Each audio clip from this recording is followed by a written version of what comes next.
All right. Hello, everyone. Hello, Touchdown. Hello. This is going to be the extra bonus video that we are recording a few days, hopefully, before it goes up and gets uploaded, unlike the first ones that took a year almost. And this is going to be just general talking. And Touchdown doesn't know this yet, but I'm probably going to record gameplay of level 1 just because it didn't get good quality recordings. And I'm just going to put it in the background. Okay, so we've kind of settled on the plan of what to talk about. And I think we decided to start with the general thoughts and ruminations about the project overall. Final thoughts. The final thoughts. I keep using the term post-mortem, but it feels kind of morbid. But then again, project, maybe when project is not being worked on, it's kind of dead. And when people are playing it, they're just like examining the corpse. I don't know. Yeah, that's one way of looking at it. Yeah, that's because why else would they call it a post-mortem? Unless that's only done way later when it's like not being sold anymore, if it's a commercial project. Well, Gossip is not being sold, so yeah, no, it's no longer being sold. I missed it. It's delisted now from everywhere. Yeah. Well, maybe is going to be another hotfix or something. You never know. But maybe there could be still more user support. Anyway, so for the general, we've established apparently that we're just going to follow some questions that I had, and we arranged these ahead of time, and apparently they cover enough. So I'm just gonna that's going to be really silly sounding because I cannot really properly naturally read stuff of script, but I have the Discord open when I wrote those questions. The first thing that I wanted to ask is based on my own experiences, where I often say or just feel that whatever I'm making, be it levels for any game, does not necessarily perfectly match what I would like to play from other people's levels. So I wanted to ask, how representative is Gossip of what you want to play or what you like to play in others people's levels? Because Gossip is there is a level of detail that is, I would say, quite above the normal vanilla style level, and there is a lot of specific approaches to visuals in it, and I probably don't have to list them because it's everyone can see, and there is a specific approach to gameplay in it, which is a lot of scripted fights. And does all of that match your preferences? Apart from that thing that I remember you saying, and I left that in one of the videos about you preferring shorter maps now. Yeah, well, I guess it definitely is a lot of like this is Gossip is what I like to play, but I guess it's not the only thing that I like to play. Like it's I basically picked certain things. Like one of the early decisions was to make levels that are very long.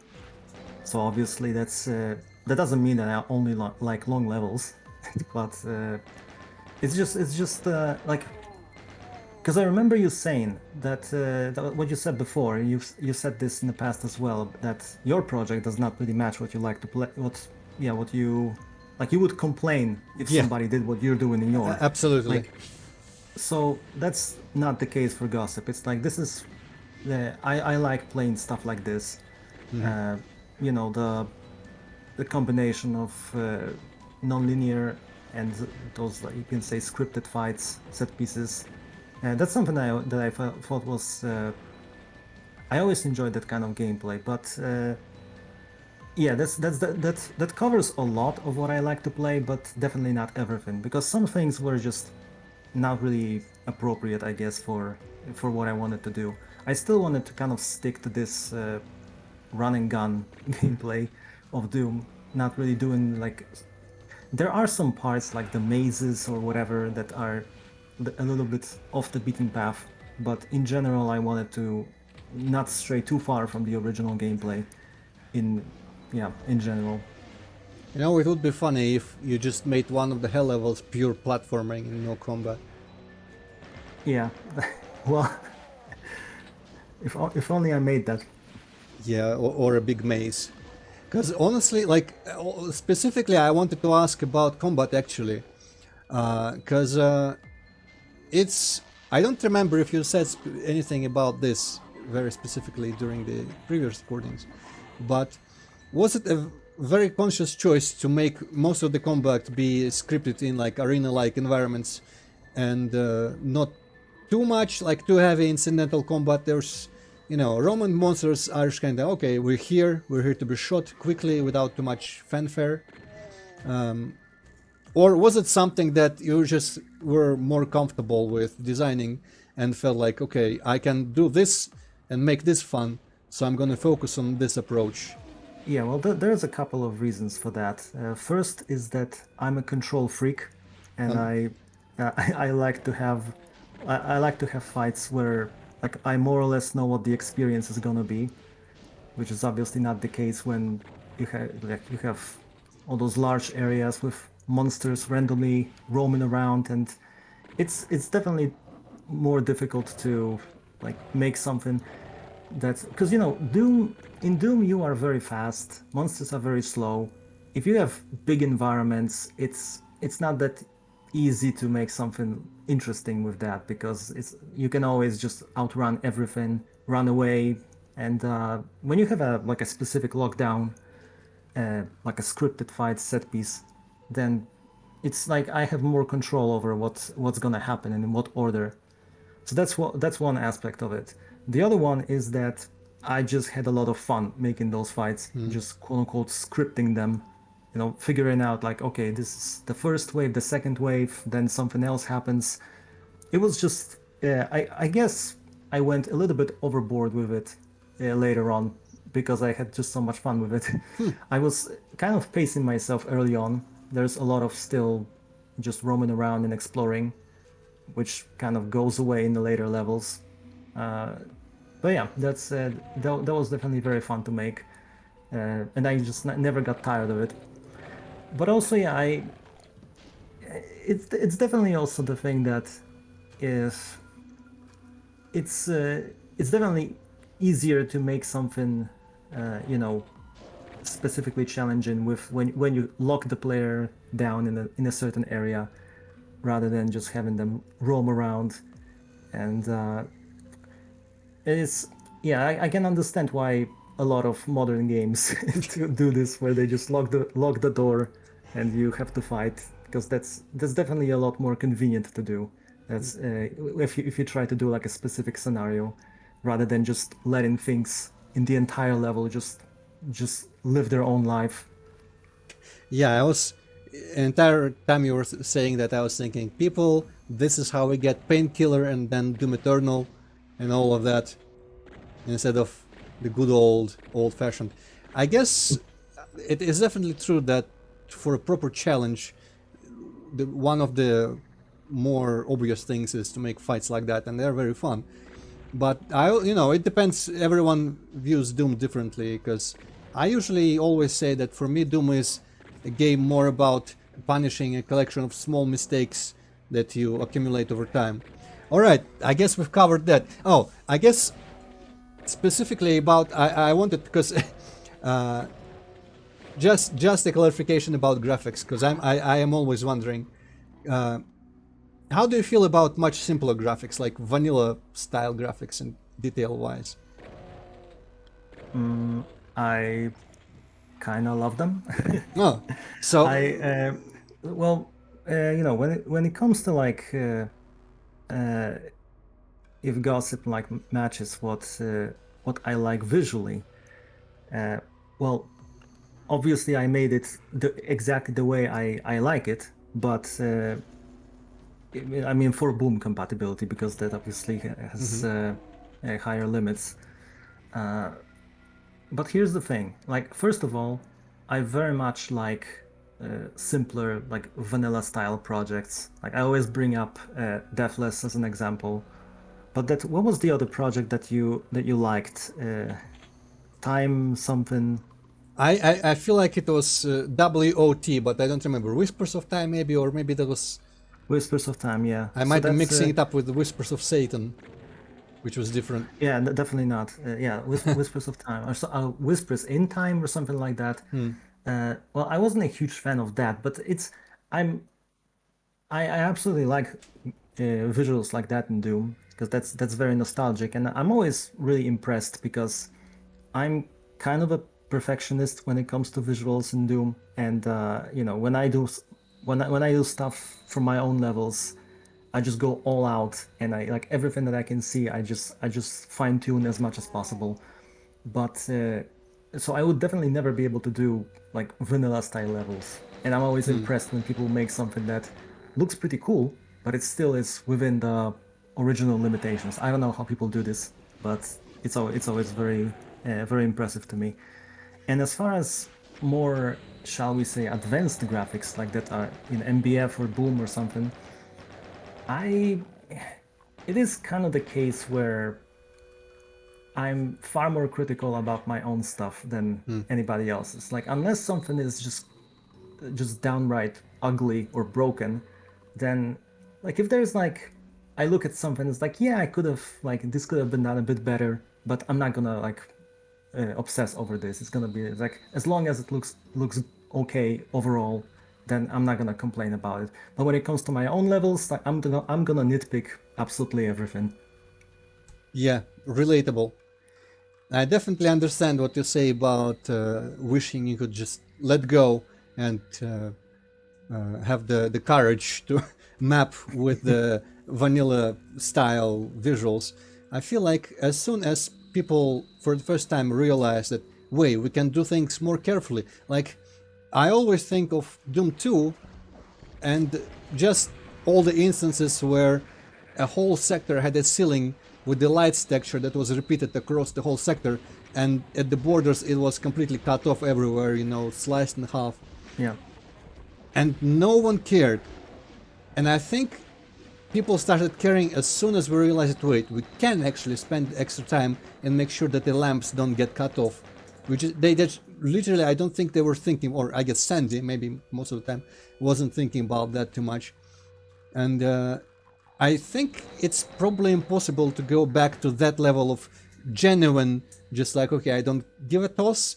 This is what I'm going. This is going to be a broad stroke kind of thing. I'm just going to express this kind of room here with some lamps. But to do that, I'm going to put lamps over the whole ceiling. Nobody's going to do that.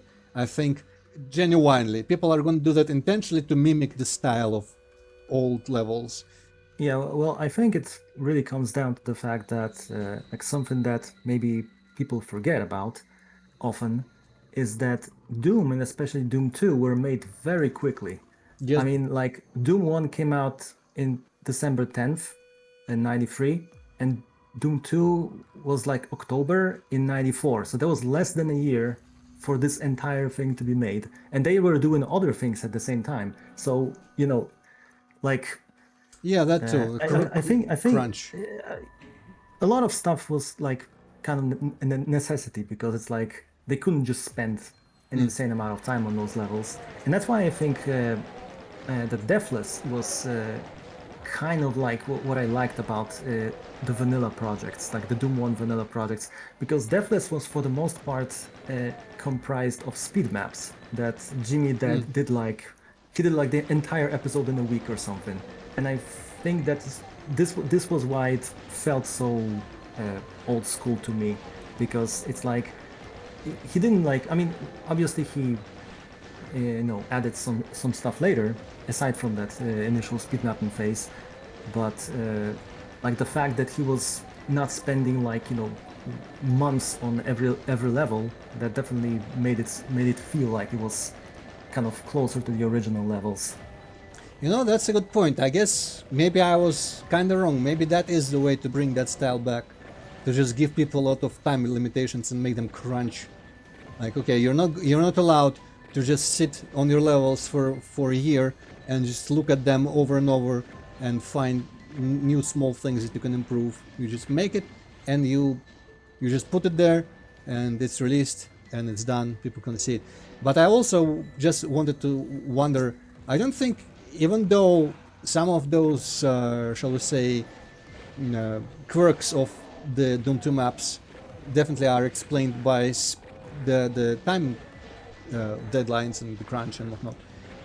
First of all, I don't think Sandy would have cared either way, but either way. But also, I feel like no one that played at the time probably thought too much about it. To be honest, I don't feel like people used to look at that, like you look at the lamps and go, "Wow, how lazy they get cut off." That just seemed like a natural way to do things. And then they were like, I guess the cynical way to talk to call it would be like their standards got improved with time, and so that no longer seemed natural. But yeah, speed maps actually that is a good way to. Have you thought about doing? I guess you probably your way of mapping is not compatible with speed mapping. I guess with I perfectionism. would never dare to do this. Yeah, I would spend like 5 hours making 2 rooms, and that would be that. Though it did cross my mind to like way before I even finished Gossip. It did cross my mind to like try to do something like this, like you know, make a project that where I spent like 1 day on a map. It's like, and whatever comes out, not necessarily for the sake of releasing it, but just as an exercise, just see how if I just gave myself like a strict time limit, like not even a day, but like X amount of hours, and that's I have to like have something. I have to. The level has to be playable from start to finish. After this, like maybe I can add or tweak something later, but the bulk of the level has to be done in like this amount of time. And I wonder if like, I mean, that definitely would have been an interesting exercise. I've never tried that, but I did think about it certainly. I feel like that is definitely. I also cannot do speed maps, but I feel like this is an exercise that honestly is useful for any mapper. I feel like just get comfortable making maps quick. It's good to challenge yourself.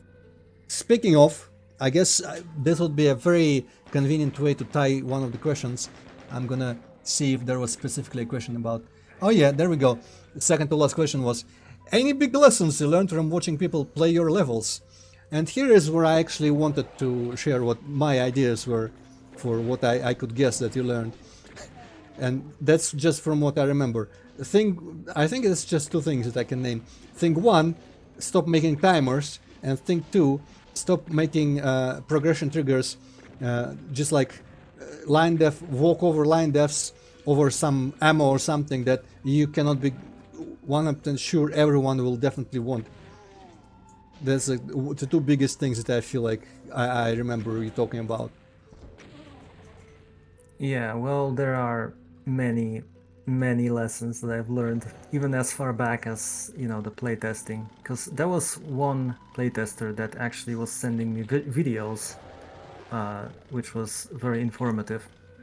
And I don't even know where to begin with this. One thing that I've been addressing ever since the playtesting is visibility of like the intended path and important switches and stuff like that. Because I thought I was doing that already, but with the level of detail that Gossip has, it was. I think it's just so visually busy that people just miss things. Even if like for me they are. I mean, obviously for me they are obvious because I made those levels, but I had to like put a lot of, let's call it, indicators in many places that would lead players into specific areas and towards specific switches. And yeah, that's once again, I hate to admit it, but I kind of understand the whole thing with more modern games where they make like objects flash, or recently I think they put yellow paint on stuff. I feel like you had the Valve experience. Well, Valve go like, they have testers, and they see them play and they like, wow, everyone is blind, man, and they just shine a giant spotlight on exactly where you need to go. Yeah, that's kind of how it works, and you know, yeah, I definitely made a lot of things more noticeable. And I think again the problem is that I have a different experience because I know exactly where to go and where to look, but obviously someone playing for the first time is not gonna know that. So I think the lesson is that if you make, especially if you make levels of this scale, just no amount of highlighting is too much. Just highlight everything like beyond what you think is acceptable because uh, it's not gonna be too much for an average player. And even now, there like I've seen people that like miss things that I think are completely obvious, but it's a different experience if you Ah, don't know uh, exactly the layout of the level. So that's definitely one of the big things. flashbacks to me missing the red key in map 3, where I finished the fight and just walked away. Yeah, I think I told you to go back for it at the Yep, time. yep. You're like, I'm not sure if you left it there on purpose for some reason, but I feel like we're gonna spend another 3 hours extra if I don't say this, so I'm gonna go against my rules and just tell you, go the fuck back and get that key now. Well, that's another thing is that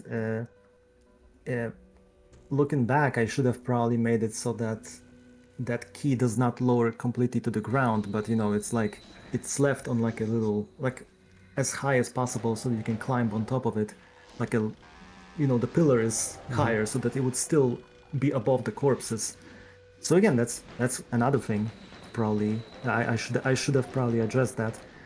That you know it's it's always like an interesting topic whether because one line of thinking is just say, well, the player is just not attentive enough, but you know, sometimes it's difficult to determine if it's the player that's unattentive or if that's the mapper that screwed up and just made things that are just not noticeable for a normal person.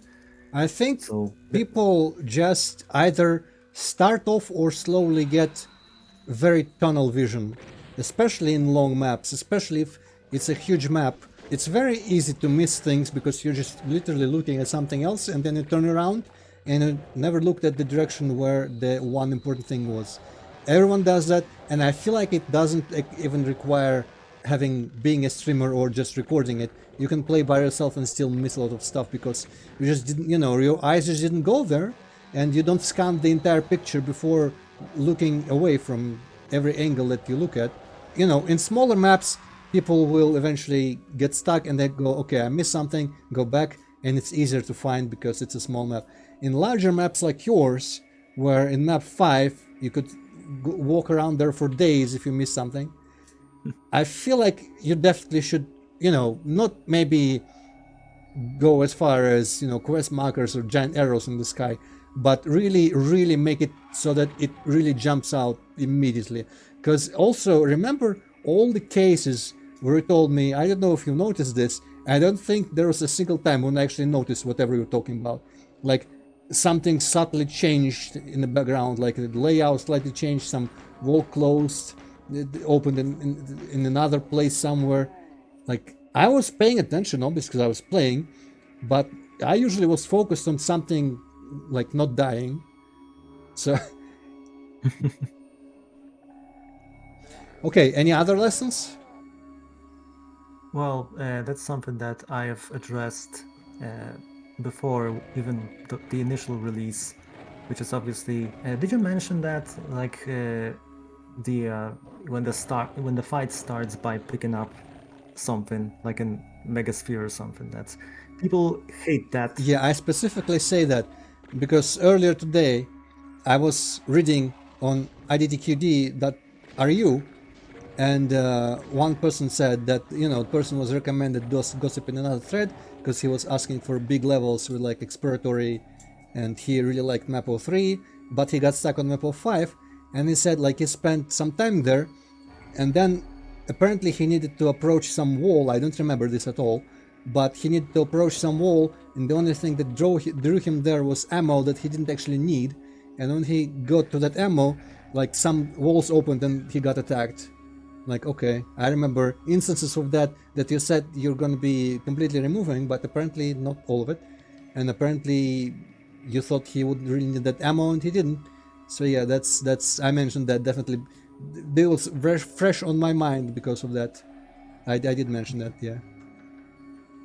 Yeah, it's like, I mean, uh, yeah, so yeah, I'm gonna say something about that in a second. But yeah, the going back to the mega spheres and soul spheres activating the fights, I removed most of those from the initial release, and I kind of understand that, but I guess it's one of those things where you know I'm I've been playing Doom for quite some time, Mm-hmm. and like I think like the moment when I was just really binging on a lot of Doom levels was like in 2008, 2009.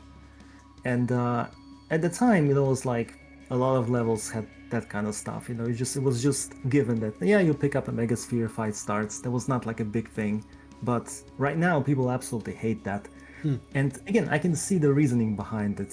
So it's something that I've addressed. But as far as the you have to approach something, some wall, well, I think I know even which part that was in map 5. And it's I don't know, because the thing is that, like, maybe it's just as easy as uh, making, instead of ammo, just putting health and armor bonuses, because people usually just don't even think twice about picking those up.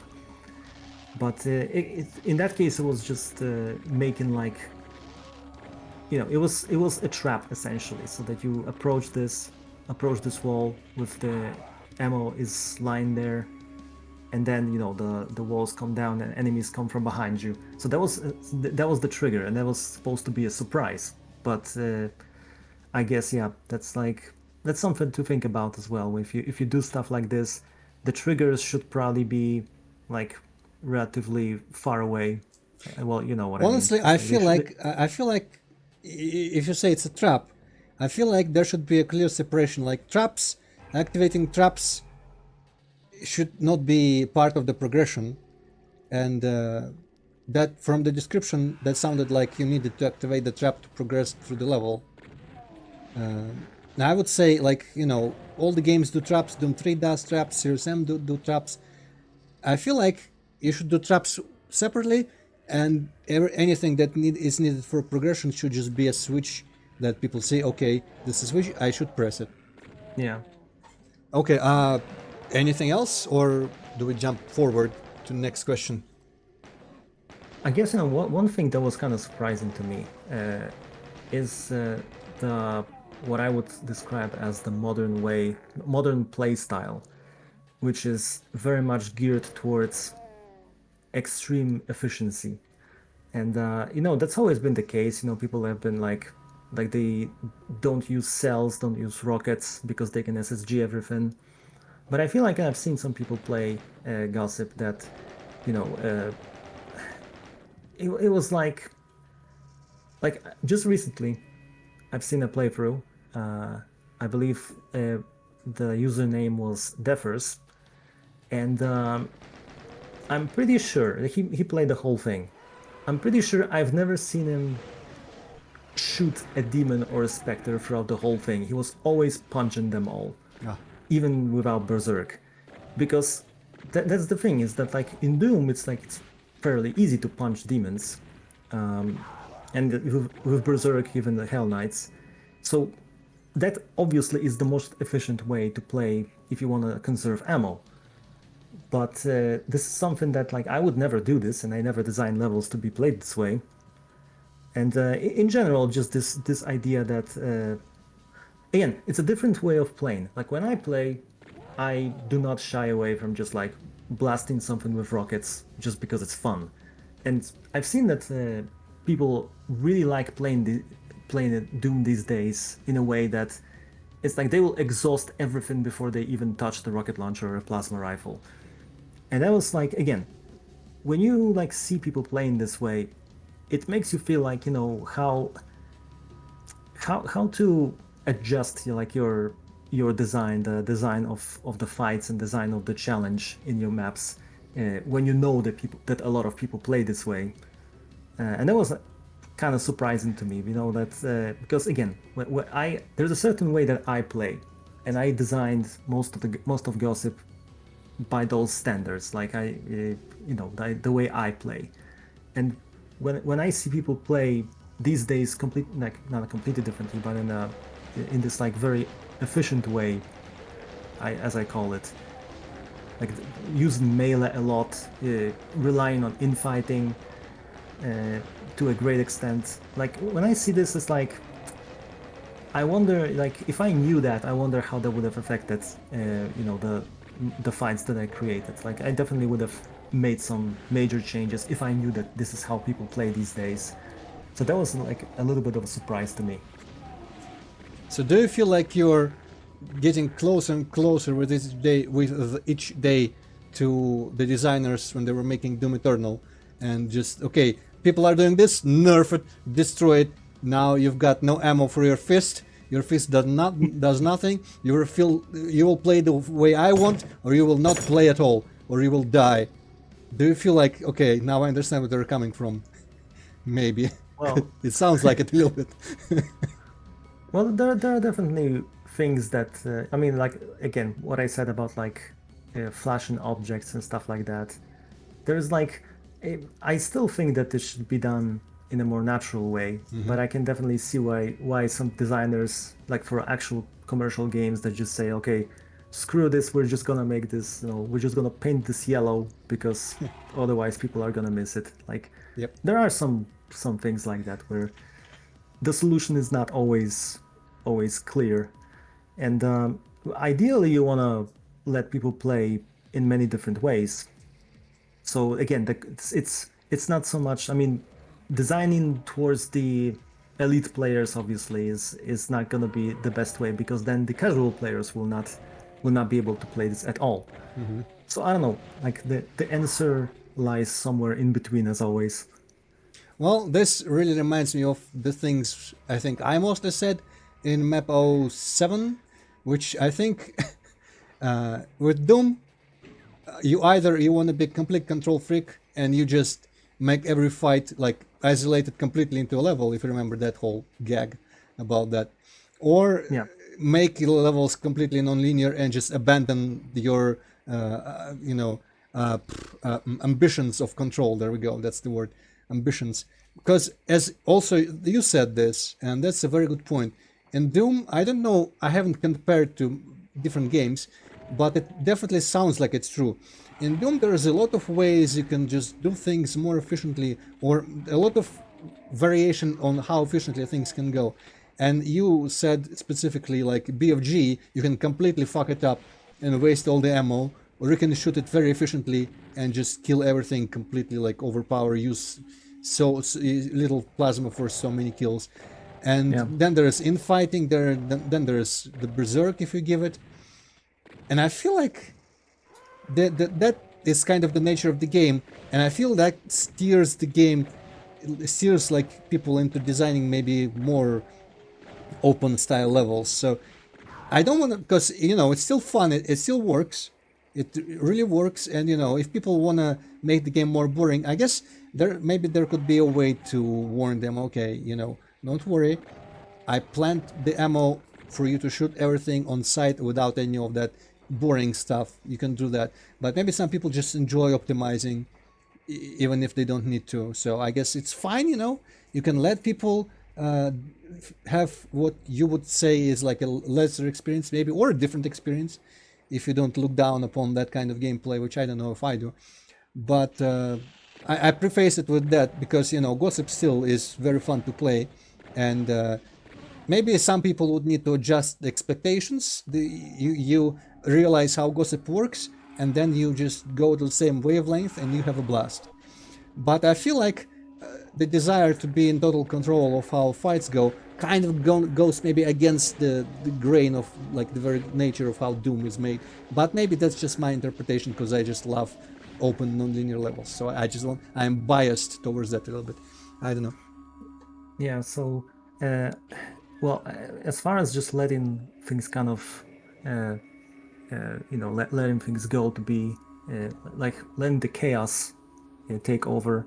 that was definitely something I had to do in map 3 because it was just completely impossible to uh, control much of the stuff that's happening like in the open world, because you can go somewhere, backtrack, or you can just keep going. It's like there's you can use infighting. There's just infinite amount of ways to play this level. So that was one case where I was like, okay, I have to do my best, but at some point I have to be like, okay, it's like whatever happens happens. It's like I cannot control everything that happens in this level. So that was one example where I just had to let things go and just kind of live their own life and see how it works out. And from what I've seen, it actually like when I see people play this level, it's like yeah, it works more or less how I intended. So I guess maybe I was secretly really smart, or maybe I was just lucky, but it worked out. But what I wanted to say is that about the efficiency thing, that kind of reminds me of a game that probably I'm like one of 5 people that like this game, which is Rage 1. Rage is a good example of this. Like, this game gives you a crazy amount of tools and weapons and stuff like that. And I played this game many times, and I can tell you something, that there are many really fun ways to play this game, but the probably the most efficient way is not is like you don't really have to use any of those like gadgets and stuff like that. You can just okay, shotgun, sniper rifle, and that's it. Basically, you can just beat the game without like you don't need to resort to all those like robots and sentry turrets and stuff like that.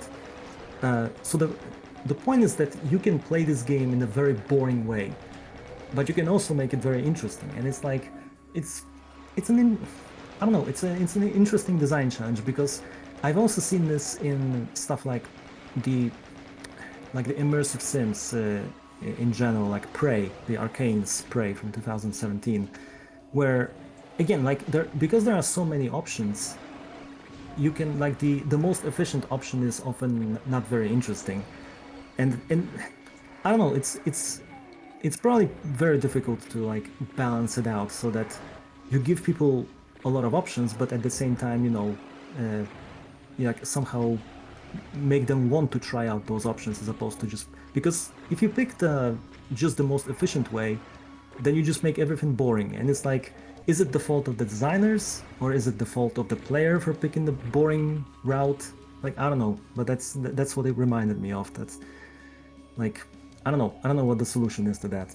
Honestly, like, first of all, when it comes to Rage, I can do you one better. I don't remember what difficulty I might have played on, but I also don't remember how many times I beat the game, maybe like twice at best.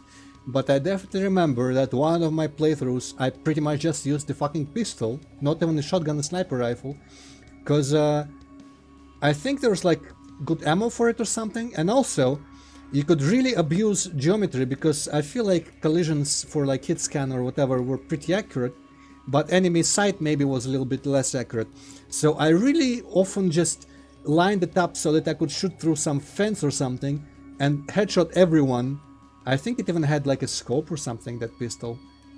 So I headshot. Yeah, you could have a scope. Yeah, like, kind of a scope. I headshot everyone with the pistol before they even started running at me, and as far as I could. I remember the gang of like motor something, like gearheads, maybe like yellow people. They had like a second hideout somewhere, I think, and I think I was still doing that there. I was doing it maybe until like the last levels of the game. Maybe I couldn't do it to the mutants, I don't remember. But yeah, but my thing is, there are many games that I have played also that let you do that, and I feel like the most important part is to hook people with something different, like the vibe, the atmosphere, maybe some other aspects of the gameplay, maybe even the story. But I feel like the vibe and atmosphere and just like the looks maybe even is like kind of important for this, because it will make people want to replay and challenge themselves to try something that they haven't tried. Because some people definitely go for all the fun options in the first run, and some people definitely go for what they feel like is the most safest bet, the easiest thing that they don't have to think or try new things. And some games, a lot of games that I like, I replay and I go, you know what? I've played this game using these one or two boring weapons, and now I kind of know how the game works. I can afford to use all the stuff I haven't used, and it actually I feel like it's pretty all right. It adds replayability for people who do that. The only thing is that, those people do that because they don't find it so tedious that they cannot bear doing it. They wouldn't be doing it if they hated it, I think. So you got to just hook them with the other stuff other than gameplay, and I think things work out. Those people will just replay and try the fun stuff later. Yeah. Honestly, so I think and I'm not sure how much I guess maybe if you play Gossip, I can definitely see myself, because I also didn't know exactly how Gossip worked. And I often caught myself when editing the videos that I was just, fight starts and I don't shoot anyone for like minutes. I run around and I try to make people shoot themselves, because I also really like doing infighting. And I find it really satisfying to just run around, not shoot anyone, and make everyone angry with each other. And the way I came to realize by the end that it works is you kind of want people to just, okay, monster start, you just push the left mouse button and never let go. And you shoot rockets or whatever, and then when I'm gonna replay on the new and improved Ultraviolence, that's definitely I'm gonna change my playstyle to accommodate for that. I also wanted to mention something since you brought up Map 03. I can't recall if many people said this, but from somewhere I have this impression that Map 03 might be the common favorite of people. So maybe, it's definitely one of my favorites. I think mine would be like 3 and 5. So it's kind of like in Doom 2016, the two open maps, which is the Foundry and the one after Foundry, I think, maybe. Those are my two favorite maps. And I feel like in Gossip, when I see people talk or mention maps, usually Map 03 is mentioned there. And I feel like that's that's something to think about. Imagine if every map was like Map 03. Imagine if you forced yourself to let go and let the chaos be chaos. That was like making essentially each level in the project different in some way, especially when it comes to progression. That was something that I decided very early on, and I never regretted that decision.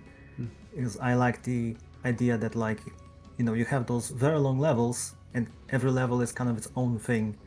And of course, that was an assumed risk on my part. I knew it from the very beginning that some people will prefer more open maps, some people will probably prefer more linear maps. And this was for me, that was like I'm just doing everything that I like. I like all those types of levels, and for better or for worse, that's what I decided to do. And that's not something that I regret. Definitely, if I was to make it again, I would have done the same thing, maybe with some tweaks to in some cases. But I do not regret that thing. I do not regret making those levels, that different when it comes to the progression. But I will say that it is a very, very, very common impression, I guess, or opinion that people have. People definitely prefer the Earth levels in Gossip. They, I don't know, like I had some people say that they like map 7, for instance, but in general it's always like the early levels is what people liked up until 5, and then it's just I don't know if people don't like the hell levels, but they definitely like them less than the earth levels. So that's not uncommon. I'm used to that to those kinds of impressions. It'll be interesting to ask people specifically why, but I'm not gonna speculate about that. Oh, what I wanted to say, I guess, it's it's most important to not have regrets, I guess, and it's a good idea if you're making like one big project to end all projects. It's like a compilation of everything you like, as you said. So it would be weird to imply that you should have only put one part of what you like into it when you wanted to express all of it at the same time. And this kind of actually nicely leads into the next question, because believe it or not, actually I am kind of floored that we're talking so much about this stuff. That's kind of cool. One of the questions was, do you feel like you've left something unexplored? Like, of the things that the themes and the gameplay styles and types that you've included in Gossip, assuming it's more or less everything that you wanted to include, of all those things and styles and whatever, do you feel like there's something that you've left unsaid, or have you explored all those themes to the extent of where you're satisfied with what you've done? Like, okay, I did what I wanted to do, now I can rest easy. So to that, I would say that the things I have explored, I think I've explored them pretty thoroughly, but there are some things that I left out, and sometimes it was, well, for instance, puzzle gameplay or gimmick gameplay, which is, I sometimes like that kind of stuff. Well, I recently played FCFF, Finely Crafted Fetish Film, the puzzle world by Rubik's. That kind of stuff. I really like that kind of stuff, but it was an intentional decision to not go there because, again, like I said earlier, I wanted to keep Gossip. Like in terms of overall gameplay, it's still like run and gun Doom style. I didn't want to go too far into like there are some parts like the mazes and some platforming, but I didn't want to go like all out on like making an entire level that's about puzzles. So that's definitely something that is kind of unexplored or underexplored, I guess. Like I don't really have puzzles in Gossip. It's like the biggest puzzle, I guess, is in map 6, where you have to count the amount of candles on the platform to see which side is going to teleport you there. But so that's one example, like the kind of puzzly gameplay. That's something that's always intrigued me about, like how can you make fun puzzles in Doom. Well, platforming, I guess, there is some platforming, but there aren't like there isn't like a level that's all about platforming. And obviously, like is there something left? Like, of course, there's an infinite amount of things that I could potentially come up with if I wanted to, but for what I've chosen, for the for the kind of journey that you have, you start in the city and go through all those environments. For this one, I like everything that I planned, and even more than I planned, I have realized. And there are obviously things that I could do, like more things, more abstract things, maybe different kinds of gameplay. But those were like intentionally left. Like most of them were intentionally left out. Now, as far as anything that I wish I could have explored, well, I mentioned this. I don't know how well I can put this into words. I'll just once again say, map 18 from Doom 2. What was it? Doom 2 the way it did. Like, if anybody wants to know what I mean, play that level, and you will know the kind of gameplay that I never explored. This is something that there are some things, I guess, that I was just not very comfortable with, and I didn't know if I can actually do them. For instance, I think Mechadon's maps are a good example, something like Velapax or Counterattack, where, Velapax is also like those gigantic levels, very non-linear, very, very open, but it's a difference. It's like Velapax is kind of like if you take the Doom 1 level and just like make it 50 times bigger, is that the very similar kind of gameplay. And I just like I like that, but I had zero confidence that I would be able to do something like this myself. Like I don't know how Mechalon did this like a decade ago or even more. Like that's inconceivable to me. So that's that's something that yeah, again, there are some things that I didn't touch them because I thought I would just not be able to do a good job at realizing those ideas. All right. Well, any of those ideas as relates to like the setting of the maps, any places you wanted, you think maybe would have been cool? Because I feel like something like, I guess some of rocky and mountainous and cavern kind of stuff was in hell, but I feel like it's always a good addition to a Doom mod to have like some mountainous like canyon or something, or some caves. But I guess for that maybe you would have to use that texture that you don't like so much with the blocks. So any like settings for levels that I guess within stock textures is the important limitation that you think you could have included, or like city downtown sewers, city what's it called, like living area or an industrial area, then there is a forest, then there is a secret tech base, and there's hell outside, hell inside. Is that like the just the more or less complete list of what you would have wanted to make levels about, settings wise specifically, not like gameplay? Well, it's like I said, it's there's I could come up with like another 30 levels, you know, like with unique settings, but you know, for that particular like, you know, when I started at the very beginning, when I started working on this, before I even opened the editor, I just thought of like, where does it start, what areas I want to explore, and where it ends. And I basically, like, you know, there was like, obviously I had to pick some stuff because I couldn't like realize every single idea that I had. So there's definitely more. Like I could definitely come up with more variations of I guess well, industrial areas, for instance. But yeah, there's even Earth levels. There's like a crazy amount of stuff that you could do. But yeah, I didn't want to spend, you know, 30 years working on this project, so I had to cut it down to some more specific things, specific ideas.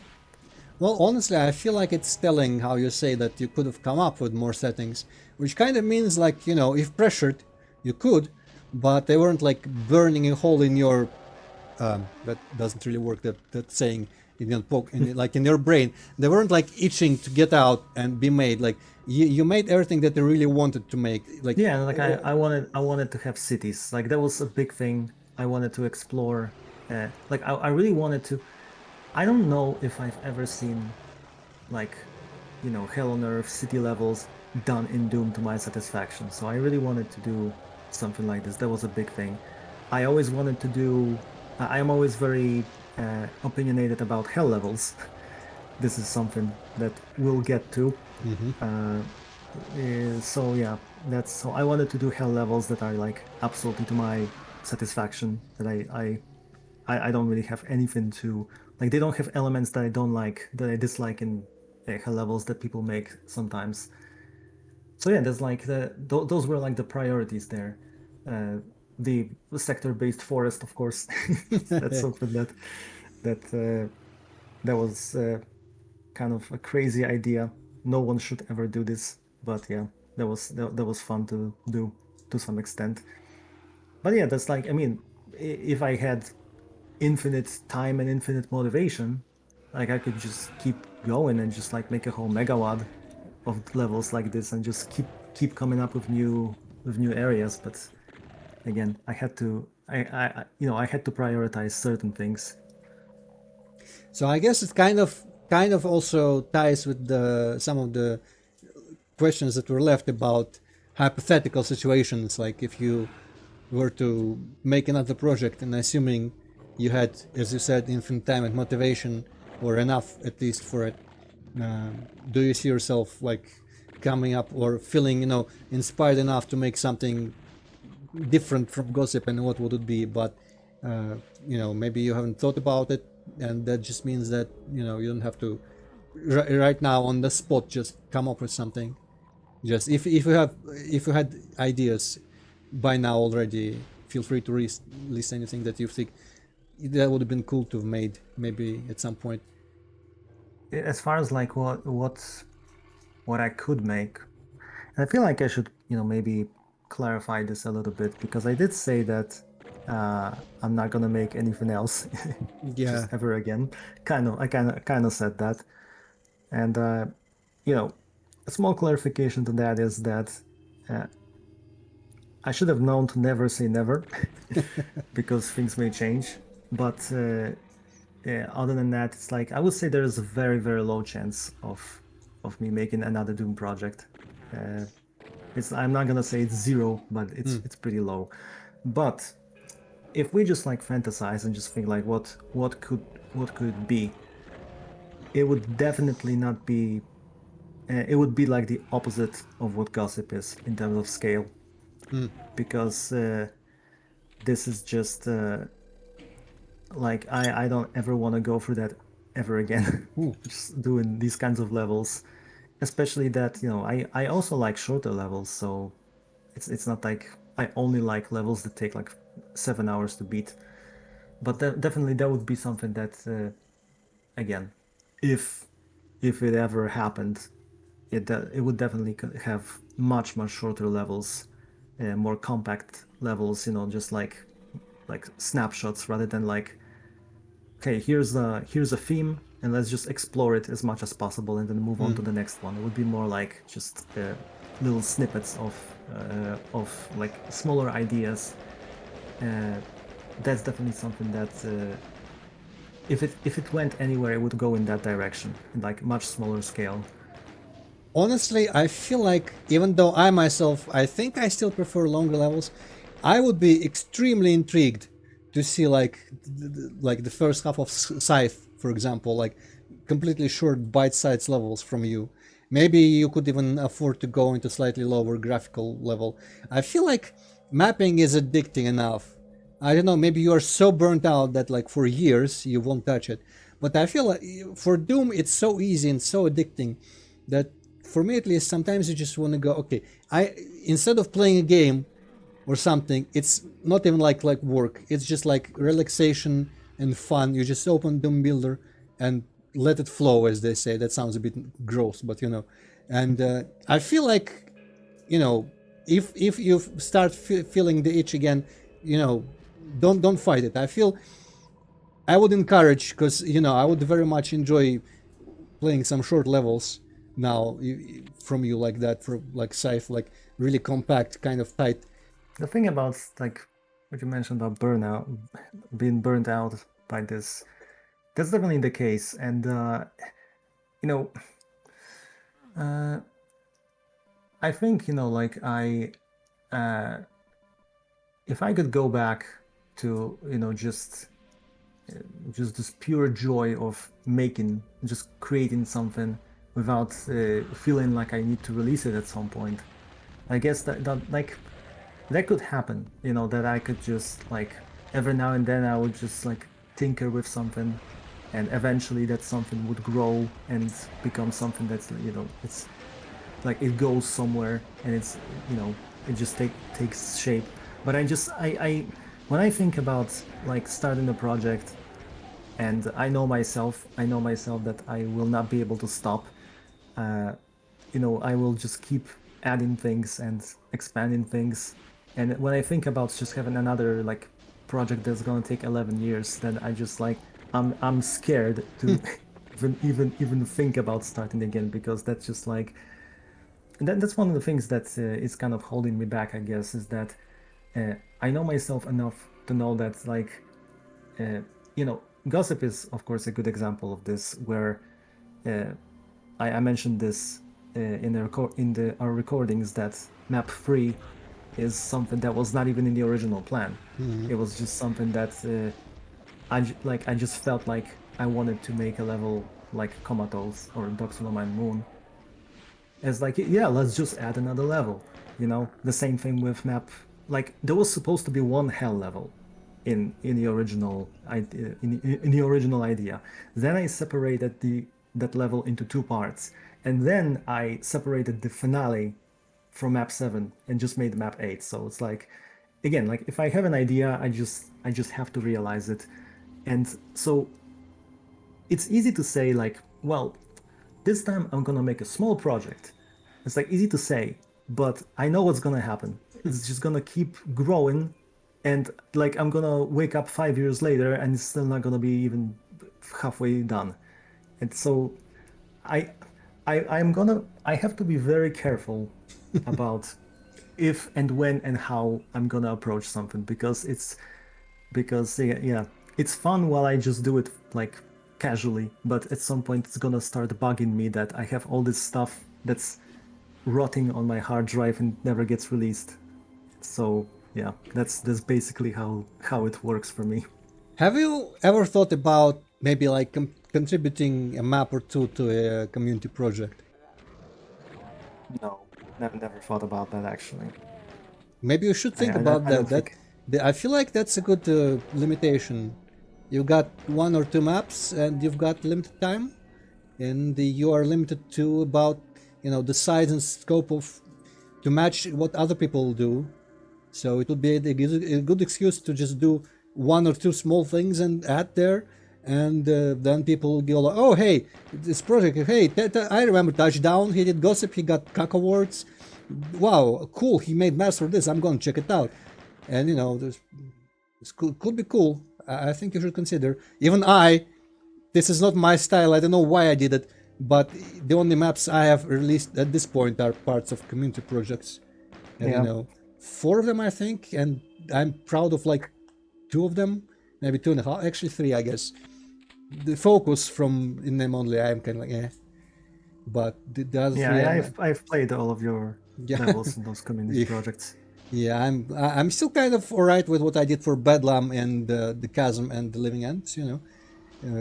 Especially I remember the pews in the also kind of like church-like part of the Living End, being really reminiscent of your pews in the Hell Cathedral type church, Yeah. mud church. I remember bringing it up, but I think I cut it out from the final video. But yeah, so I feel like I don't know why I did that, but I don't regret doing it. And I feel like it was, of course, then I wanted to join Ultimate Doom in name only, and I just didn't finish anything. I started some things, but I didn't finish anything. But, at least I did something, and that was a cool outlet for things. And then I had fun reading about people's impressions, even though there was one person who was just seething mad about how brown the chasm was. But other than that, like most of the there was not a lot, but it was still fun reading people's impressions. So I feel like maybe you should consider that. But that's just something. That's just me planting a seed in your mind. So I think we've covered. I'm looking at the list of questions, and I feel like you've covered pretty much all I wanted to ask here, more or less. And I don't know if you've noticed, a lot of these questions were kind of made to like egg you on. Hey, what if you did something else? What if you did something new? But Yeah, I did notice that. damn, I guess I was not very subtle.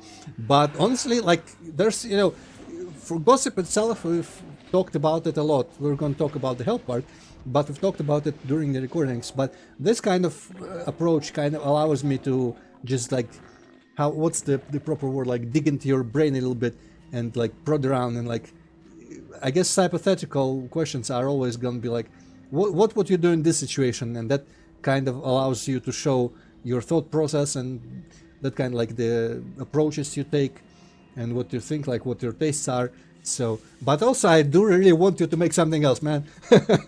But I think, I don't want to go there, but I told you that definitely at some point that you want to play something else that I make. Well, I want to play what you're working on, what you've been working on only from way before I even started Gossip, and it's still not done. So I'm the one who should be making demands here. I can send you the maps that I threw out of Shithaha later. They even had monsters in them. So, I completely remade those maps, but I can throw the old versions to you. Or I could maybe pick one of the maps without monsters right now and throw that, if that would get you to make also something like my turn. Okay, this is my turn. This is I go this. I attack your piece here. Now your turn. What are you gonna do? Now you have to make something. Okay. Okay. Yeah, so I guess that's it for the questions in general. And now we're actually going to transition slowly to the thing that I think was the main point that we wanted to talk more about initially when we thought about making an extra video in the end, which is something that Touchdown went into in map 7, but I cut it all out. And partly, honestly, at his request, because he was like, oh man, I can talk about it better. And this is all about hell. And this is our favorite topic about Doom, because it's like a part of Doom that is completely integral, and yet everyone has different ideas about how to make it in how to make it in Doom, and just how to depict hell in fiction. And before we were playing, like while we were playing this additional video recording, I guess it's audio recording in this case, but whatever. I thought it would be nice to start off by listing types of hell and kind of like the stereotypes or tropes or categories, whatever you would say. I could have probably looked at like TV tropes or whatever the other one was, but I didn't. I just listed what I could think of. And when you looked over them, I think you didn't end up adding anything, so that list was fine, right? That I I made. think I only added The I personal. add personal hell. No. Yeah. Okay. So right now, the plan is thus. I'm just literally gonna. Should I just read it? I guess I should just. I don't trust myself to word it any better right now on the fly. So there is like 6, you could say 6, 7 points in this list, and then because 6 of mine, and then you added yours, which would make it the 7th one. I'm just gonna kind of list the what I came up with and what Touchdown seems to agree with me on, which is like ways to depict hell. And I don't know if I can think of examples, but it should be kind of obvious. And then most important part is that we will talk about how hell is conceptualized in Gossip and how it relates to these points, like what parts of what point, maybe like there's a little bit of this, a little bit of that, proportions, not everything is one note. And basically Touchdown is gonna try to do his best to explain the concept of hell specifically in Gossip, and we'll talk about that a little bit. But so the list first, and I think I started off this list trying to go in order of like the stupidest to the truest, but I kind of abandoned that immediately, like after 2 points. But still, the first type of hell is what we call fantasy hell, which is like from Warcraft, I guess. I don't know. Does Warcraft has hell? It has demons. I was thinking more Heroes of Might and Magic after Ubisoft changed the universe and made it all like hellish or whatever it was. So fantasy hell is just a different dimension, usually very red. There's fire, there's lava, there's rocks, and there's usually just red dudes with horns, and they're demons, and they are just so angry and they want to destroy everything, all that's good in the world. And also Diablo. We cannot forget about Diablo. Also kind of like that.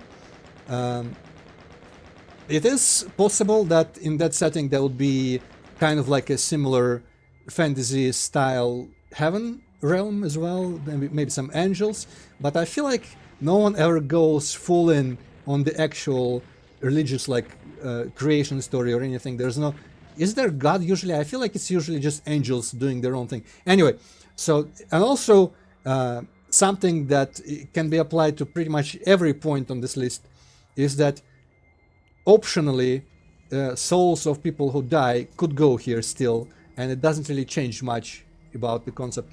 So the first type of hell is fantasy hell, which is just another dimension with angry red people that just are by nature inherently evil, which apparently some circles nowadays is kind of controversial to do that in fantasy, but I don't know. Second style that I thought of is, I called it Eldritch Hell. It's more like some sort of like Warhammer 40k warp style deal, or Lovecraft, I guess. Did he have any hell dimensions? Probably did. Basically, I guess I'm probably gonna mostly read about this. Hell being a dimension in the style of cosmic horror, no direct intent to harm on, or purpose to it. Usually, absolutely nothing to do with religion. But could be tied, could be religions are based on it. But it's just like usually also a separate dimension, but it's just exists like its nature is, so to us it's just complete chaos and evil and blows our minds, and people die and suffer. Also might die and go in there for some reason. It very easily could be made up, how it happens. But this is just, and this is very like hopeless, in this style of Lovecraft. If you know it exists, you just get so struck with depression that, oh man, everything is pointless, that thing is going to destroy all of us anyway, there is no point in living anymore. I guess Eldritch Hell, it's it's not just a dimension with people and characters in it, but it's like this is something that is just a danger to us all just by existing, and unfortunately it exists. The third point, I called it Anime Hell, but that's his very poor name, but I didn't think of anything better. That is also kind of like a stretch a little bit, because it's not like a very often seen. Mostly I was thinking about demons in Eastern cultures and how they are depicted as kind of like aberrations, and not religious, or kind of religious, but I guess they're tied to their religion. So not religious in the Christian kind of sense, where we are used to thinking about hell and heaven and whatnot. And the demons are usually just something so unnatural that they don't follow the laws of reality or anything, and don't follow sense, any sort of sense. And sometimes they have their own dimension, their own like fucked up world where they all live or come from, and that can be positioned in any way. This is not really applicable to Doom. I also don't actually like anime, so I'm going to be very quick about it. I'm going to just skip to the next part. Next part is I called it Hell of Our Own Making, and this is, in my eyes, it's kind of like post-apocalyptic. Is if we just made reality into something that is really hellish. This could be anything. This could be just like Fallout or Metro if they were more hellish a little bit. This could be something that, okay, we just fucked up the reality itself somehow, and everything is bad now, but we made it, now we have to live with it. Then there is abstract hell, and I think this is here where Touchdown decided that maybe a subcategory is like personal hell, which is, he said, unloved, I think. I kept thinking Silent Hill. But abstract hell, it's just when there is no explanation. This just as a game or a story or something, a setting is hellish, but it's never, opposed to like in a normal world. It's just the world of this story that is so hellish that is like that. I call it abstract. I guess in Unloved and stuff, it could be opposed to the real world, but usually when it's your personal hell, it's kind of like it's your world now, so it's as opposed to what other people's world, who cares about that? So it's still kind of like that. And now we come to the point where I feel like Doom started off maybe trying to be, but then by Eternal it completely shifted into fantasy hell. But the point 6 is the true religious hell. And in here we should note that there are different ways of depicting that as well. And I think mostly Mr. Dante, with his fanfiction, really contributed to the modern view of it. I'm not sure if, like, where the whole, like, frying on frying pans in fire all the time thing, I haven't actually read the Bible too much. I don't know if that's described like that there. But there's different ways to approach it. One way is it's just like a state of being completely disconnected from God and goodness and creation, and it's just like you just get there completely of your own volition, and you just stay there because, well, you're lost now, and you just stay there and wallow in your regrets forever.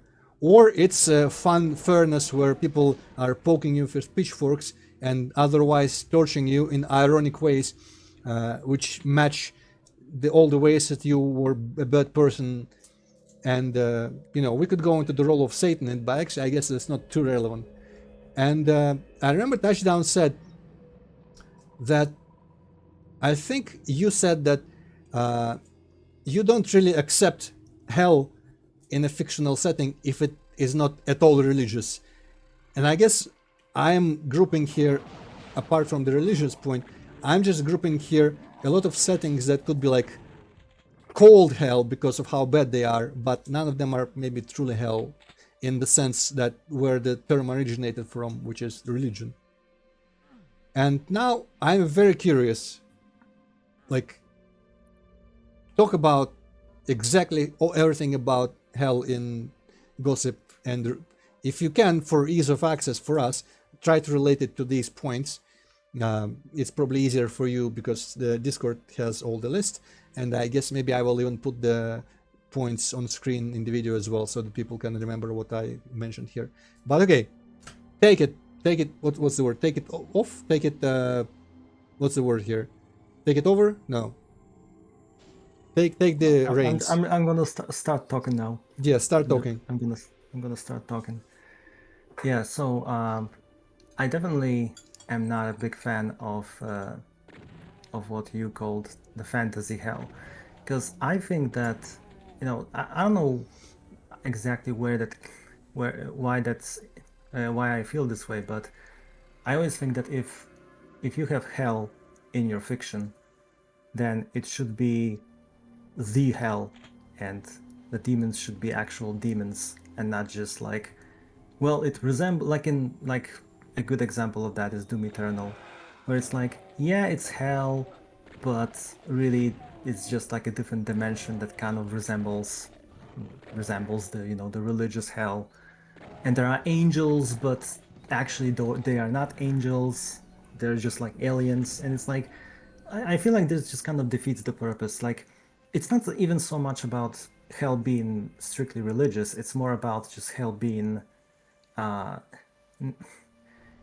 being like more surreal, I guess, something that is incomprehensible, rather than just being like, okay, it's just a different dimension with like essentially humans that are red and have horns, and they have like the same essentially like, you see this in science fiction a lot, where like an alien race from a completely different planet, and they are essentially humans. They just look a little bit different, and it's like that's when it comes this close to our world, that just doesn't feel special anymore. So definitely that's one of the things that I do not like. So in Gossip, I see hell as sort of like a force of nature. So it's chaotic, it's incomprehensible, and it's ambiguous on purpose, where you can look at it and just like piece some things together, but it's not possible to like completely understand it. And so it's very like there isn't like a hierarchy of demons, or it's not like an ecosystem that can be like fully understood. It's more like everything in hell is like a manifestation of sorts that's supposed to serve a certain purpose. And in Gossip, the purpose of hell is essentially propagation. It grows, it expands, it assimilates everything that it comes in contact with. And I know you wanted an answer to this question, which is it the religious hell?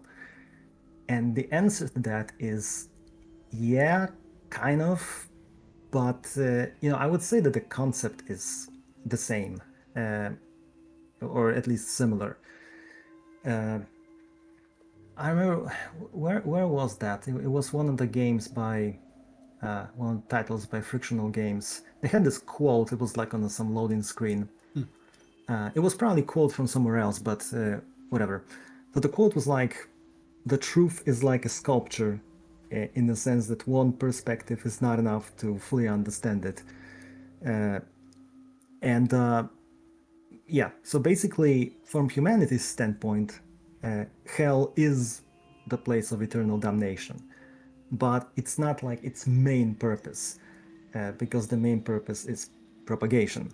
So it's, quote unquote, just happens that human souls are, suffering in hell for all eternity. But that's like that's just a result of, maybe souls being merged with hell, so that like the experience is the same, but it's not the full story. It just happens that this is this part of like the religious description of hell is consistent with what hell actually is in gossip. And yeah, so yeah, I don't know if you wanna comment on anything regarding that, because Well, then we can move to aesthetics of like what's going on with the rest of the of how hell looks in gossip. But yeah, maybe you wanna yeah, interject something here. I definitely do, because honestly, from how you said it the last time, honestly expected more religiosity about it.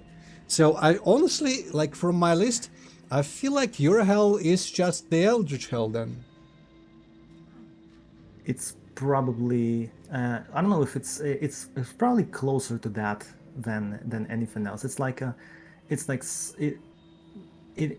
is definitely like the religious element is there, Well, but it's the religious element that just means that souls, people when they die they end up there and then they suffer eternally.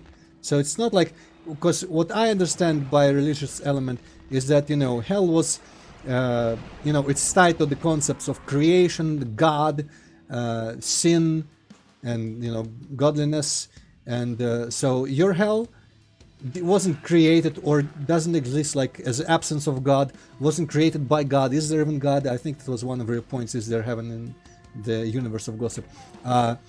It is just apparently, like from your description and how I understand my Eldritch Hell point, how I imagine it, it feels like it's just like entity or a dimension or place that just it is what it is, and something about human, I guess, consciousness, you could call it a soul, just apparently after it ceases to be, it ends up there, and it's a world of its own, and it just, the way it works is, as you said, it propagates itself.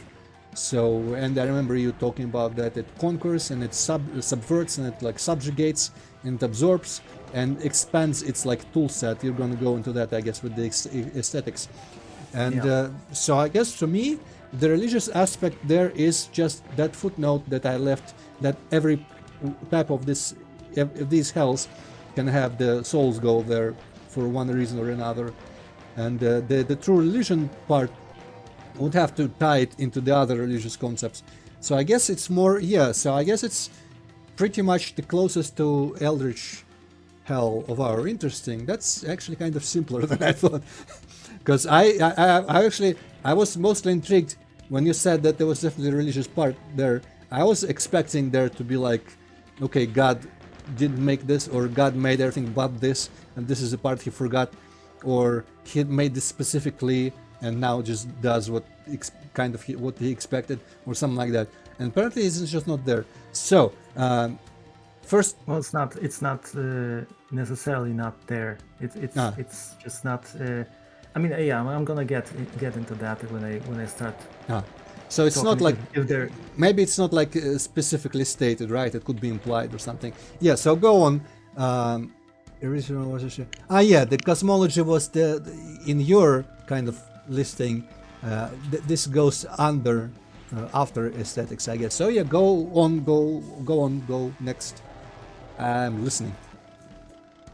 right. So one like important aspect that I wanted to talk about when it comes to hell and gossip is the aesthetics of it, because I mean, obviously I told you that So I'm just like you know a lot of what I'm gonna say here because we've talked about this during the recording, even though that was cut. So the first part of hell is this classic fire and brimstone stuff with like lava and marble structures and stuff like that. But then you go deeper and there are those like seemingly random metal and cybernetic parts. And one thing is that hell in Doom has always been about like this fusion of supernatural elements with sci-fi. The cybernetic demons. This is very prominent in Doom 3 actually. And that was also one of my big disappointments with the new Doom games, lore-wise, where they went down the route of, like UAC is like weaponizing demons, adding all those cybernetic parts, which, I always prefer the idea that it's hell that's kind of like utilizing the technology to strengthen itself. And that's, like humans adding things to demons, it's just not as interesting to me. So I definitely wanted to explore the whole cyber hell idea in Gossip. And at that point I kind of already knew I wanted to be this force of nature, a chaotic force of nature. And obviously the element of hell assimilating the worlds that it has conquered is pretty important here. So the hell is in Gossip is, I don't know, kind of like cancer or a virus maybe, or maybe both. So it propagates itself, but it's also constantly evolving. So the big point is that hell fundamentally doesn't have like a sense of identity. So the whole fire and brimstone stuff in map 6, that's basically, it's maybe ever since humanity's been around, hell was in its, fire and brimstone phase, but that's why various religions depict it in this way. But it's not like that's the identity of hell. That's just one of the phases that it was going through. And so you can kind of imagine it like a sphere. I mean, hell is not a sphere, but just for the purpose of illustrating the point.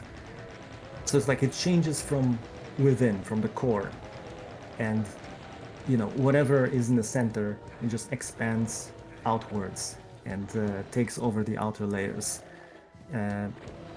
So during its conquest, hell has encountered worlds that were like more technologically advanced. So it assimilated those things and incorporated them into itself. So what it means is that what we see on the surface in map 6 is kind of the old hell, the oldest hell that still exists. But the deeper you go, you see this new hell emerging and taking over, which like at some point in the far future, the remnants of the fire and brimstone hell will just completely disappear, and hell will be just this cybernetic nightmare or whatever. But it's not gonna stay that way, because eventually, because again, at its core, it's always evolving. So at some point, another version of hell is gonna start emerging from within, and then the cyber hell will become obsolete and be taken over by something else. And that's just anyone's guess what it might be. So that's the thing about aesthetics. There's more that I want to say for what I was talking about map 7, but again, I'm gonna take a moment here, unless you wanna, in case you wanna add something to what I just said. It's you probably didn't intend it to be as thought-provoking, but when you say like the old fire and brimstone hell is going to completely disappear, I have to wonder like how does it look when it disappears? Like where does it go? Is there an edge, outer edge somewhere. How does it? Man, you should have made a level that is something that is even more ancient, like space hell, before there was even planets to have fire and brimstone in. Like completely space void hell. I guess that would be a good place to have everything else disappearing. I don't know. You should. I also remember you said you wanted map. I guess it's kind of the other way around. You wanted the map 7 to be kind of a void level, but I feel like it could be cool to have like a portion of map 6 if we went slightly farther out, so to speak, and we just had a portion of hell that was dissolving already because it was like the super ancient before. That's such an intriguing concept, honestly, and it is also kind of a more interesting way to go about this. Kind of the same thing that I think Hell kind of does in the New Dooms, which is it just takes worlds into itself. But in New Dooms, it just like breaks them apart a little bit and puts orange clouds everywhere. But it doesn't like absorb the texture set into its palette or whatever. And Yeah. it's honestly it's like an idea that is simple, but it invites a lot of thought about like how else it could be explored. I really want like what else, but honestly, maybe if you start exploring it more, you risk that it is going to be becoming too familiar. You know, you don't really want to explore and find out more about something that is meant to intimidate you by its sheer unknowableness. Yeah. Like, we don't know what hell was before it was fire and brimstone.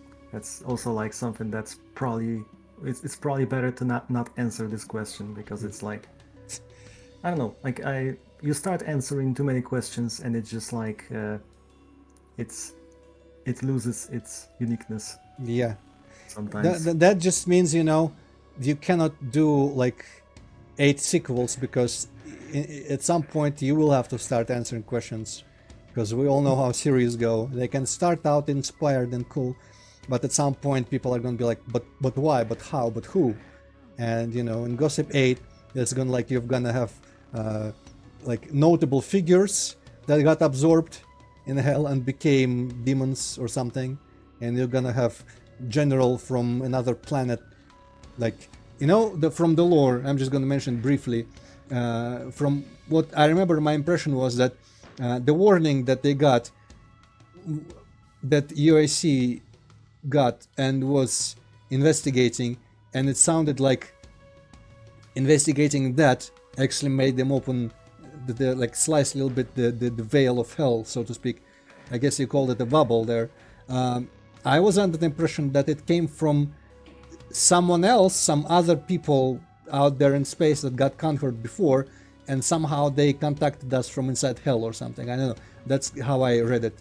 And you could then imply that, you know, that could be some character there that did that, and then you start having named characters maybe with backstories, and then you get because you know actually this is kind of funny because if you want to keep doing stock resources, you have to use voodoo dolls, and then that would make everyone also the Doom guy, just like in Doom Eternal.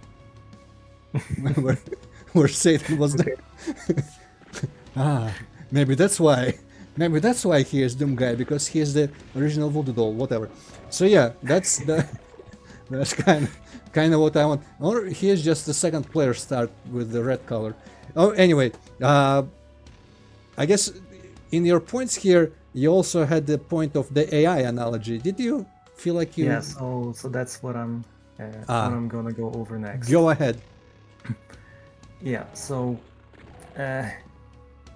on map 7, there are all those like random lights, random metal blocks, pieces of technology, and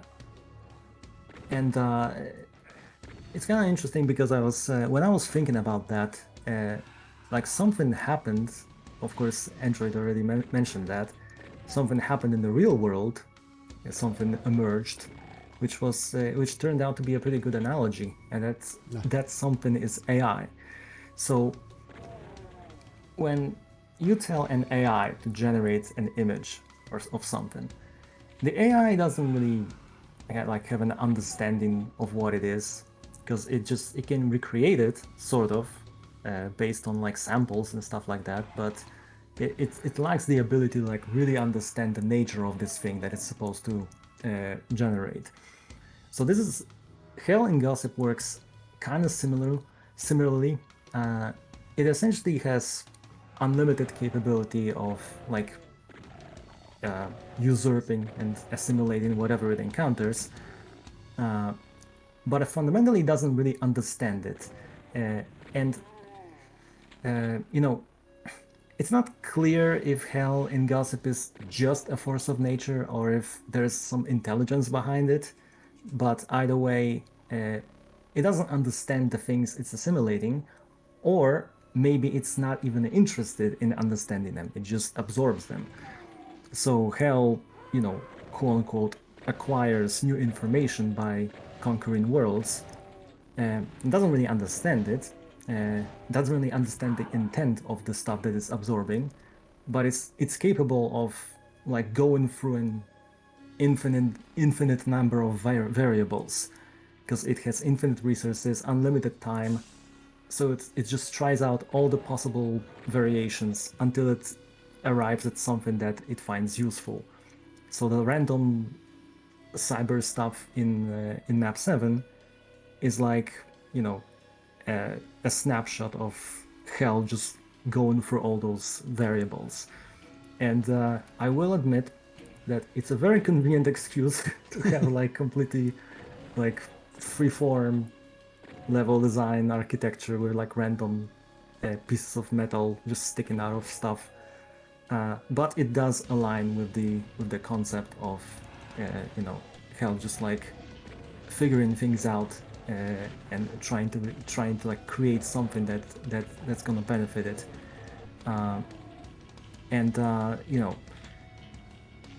If the environmental design made more sense, then it'll be moving away from this idea that Hell is this incomprehensible force. So that's basically the whole AI analogy. Actually, I noticed that you keep using, sentences, words that imply that health is like consciously selecting what is useful or what's not useful. Do you mean to imply that much, or is it just like natural selection, like evolution? It does everything at random, and whatever is the evilest and the strongest just stays. Because you keep saying like it deems useful, it finds that useful, tries everything, like as if there is a mind doing it. Is there a mind doing it, or I guess it's not, probably it's ambiguous. Ambiguous? It's not specified. It's like I said, it's like maybe there is intelligence behind it, or maybe it's just a force of nature. Like it's if there is an intelligence, then maybe it's the devil. Ooh. That's the intelligence behind Hell. But it's one of those things that I'm not answering that question. I'm leaving it kind of open to whatever anyone prefers to think. See, that's cool. I hate it, but that's cool. I always I like defenders. I know I always say that, keep things vague and mysterious, but I also kind of, when there is multiple ways to interpret something, I feel like, this is off topic a little bit, maybe I will cut it out. I feel like it always goes into, now I will not think about like what it could be in your setting, but I will think about what I would most like it to be, and like it makes me just think about like fan fiction or my take on it, and it just kind of defeats the purpose. Like, I'm no longer thinking about your piece of work, I am thinking about what I would have done in your place. And that, for me, that's where completely ambiguous parts of lore lead to. So I don't know, and I kind of feel like, on the other hand, still that is my problem, my, as they say, mind goblin, and don't you dare specify anything. That's good that it's like that. It's just my problem, but it's good to have freedom like that to express yourself as the consumer of the fiction that you made, and to have our own interpretations. Because for me, I think I don't know, should I will always go away from actual religion, I think, and I will make it fully like in my head canon. It is fully eldritch, and it doesn't have a mind behind it. In my head canon, there is no god, there is no devil. It just works like that, and it just permutates like infinitely. And I guess I actually the one mystery left is like the process. Like, what's the criteria by which it determines what is the strongest, like strongest at what, killing like souls that went there already but then find weapons and they can resist but killing them still, or do those like metal things and lights shining randomly help the dimension of hell take over the dimension of real world? That is something I don't even understand at all, but again, it's better that it's not specified. Like it's stronger, but yes, but stronger at what? Like stronger at what? Damn it! But don't answer that. And now let's go back to the cosmology part. No, I mean I was about to answer that question, but okay. No, okay. You don't want the answer. Okay. If you wanted to, please go ahead. Okay, disregard me. Like that guy in Doom 3, remember, under the stairs. Never mind what I said. Don't listen to me. I go away and I'm gonna chew on those 3 armor shards under the stairs. Yeah. Well, it's I kind of implied this before, which is that hell tries to propagate itself, and basically what stays is whatever hell deems, like what is gonna help it, conquer more worlds, essentially. Like, we Using don't know blinking exactly how lights. it will. What? Using blinking lights that it Yeah, learned from modern science. well, it's just one of the, like, the technology had lights, to put it like absolutely simply. So it's doing something with lights, but maybe it will. If it's like AI, I guess having lights is just an aspect of something sci-fi. So it's like, okay, I'm doing this sci-fi thing that I learned, and I think those things are supposed to have like blinking lights. So I'm just to be safe, I'm gonna put some blinking lights in there. Yeah, that's exactly how it works. Damn it, I solved it. Right. So, moving on, I guess. So the cosmology, and this is something that I've seen it somewhere. I'm not even gonna get into. There's a couple of pieces of fiction that had a similar idea. This was inspired by it, and I guess this is gonna further push the hell in gossip towards the eldritch hell, which is that imagine kind of like an endless void, just stretching in all directions, no boundaries, and within that void, and that void is obviously hell, there are those beacons of light, and those lights represent, like, I guess, pockets of existence, and they're like, what do you would call it in English, like a red cape for the bull. It's just like hell wants to consume and destroy all of them, and just engulf everything in darkness. But it cannot reach those lights without some kind of help from, quote unquote, the inside. So the best it can do is just, try to influence what's happening within those worlds, but it cannot do it directly. Like, so, it needs someone to pierce the veil from the inside so that it can kind of widen the fracture and get inside.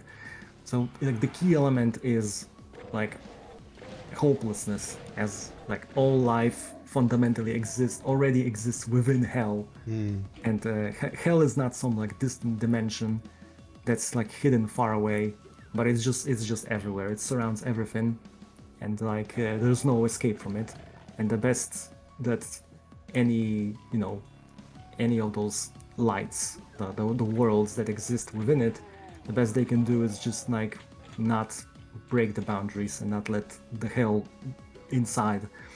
And so like I guess the final thing is like, well, there's hell, is there heaven? And you know, perhaps heaven of some in some form exists, but you know, it's if it does, then it's like so mysterious and secretive that you know, it's not even part of the picture. Uh, it's even less direct than hell is. Uh, yeah, uh, or maybe there's nothing but hell around everything, and it's just like it will eventually consume all life, and that'll be basically it. So that's like the general idea of like the grand picture of what hell is in Gossip. Very cool. Though, you know what would be interesting is if, I guess you could imply somehow that, you know, the whole idea that heaven is separate and it's like better and perfect place that people can reach is false, and that the worlds, those little lights within one of those is, you know, our world with Earth in it and everything. Uh, that was actually like that was already the best we could have. That already is kind of heaven, but we are actively screwing it up, and whatever hell does to invite people to look. And actually, now that makes me think that maybe that signal that was like warning was literally just hell being, hey, hey, hey, hey, people, check it out. And that, because that worked, and you would assume that people that maybe got conquered before wouldn't do that because they would know somehow. Maybe they wouldn't know. I don't know. Yeah, so that'll be cool. Juxtaposition, kind of like a, I guess not a reveal, but something to think about. That there's hell is everything. Everything is much worse than our world, and compared to it, our world is actually kind of like heaven, and there is nothing better. That is actually kind of a good base. Like I wish religion was like that, because I kind of hate how they completely just destroy the point of living, if you think about it. Because you know, you live until you die, and then the good shit starts.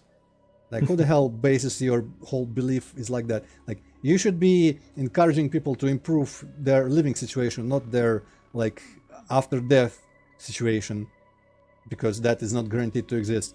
So that is kind of interesting, and honestly, that is very. I feel like though at the same time, you kind of want some out, some uh, just like a little. I'm trying to think of a word in English again as well. Just a hint, I guess, that maybe there is some sort of way out of this dilemma of we die now or we die slightly later, and sooner or later hell just consumes us all. Because if it's completely pointless, if you know that in your setting hell will just literally eventually consume everything, then it kind of stops being as interesting, because like, okay, well, now I know the ending.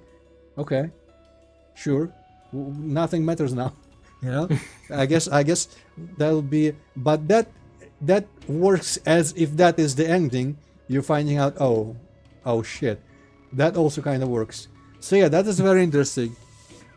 I Well, guess there's that is not yeah. what I was thinking about when I was thinking about Eldritch Hell, because I was definitely thinking about something more separate. But us being like air bubbles in the can of soda that is hell, that's much more grim than I expected. But that fits. That fits. That honestly fits. That's pretty cool. Yeah, and there are some things that like I